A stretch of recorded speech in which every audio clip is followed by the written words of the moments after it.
வேண்டுதல் எனக்கு கிட்டிட வேண்டும். வேண்டாமை எனக்கு நன்மை பயக்குமானால் அளிக்க வேண்டும்.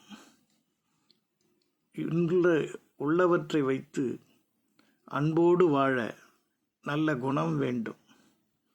ஈகையிலே நான் சிறந்திருக்க வேண்டும். உன்னிடத்திலே நான் எந்நாளும் பணிந்திருக்க வேண்டும்.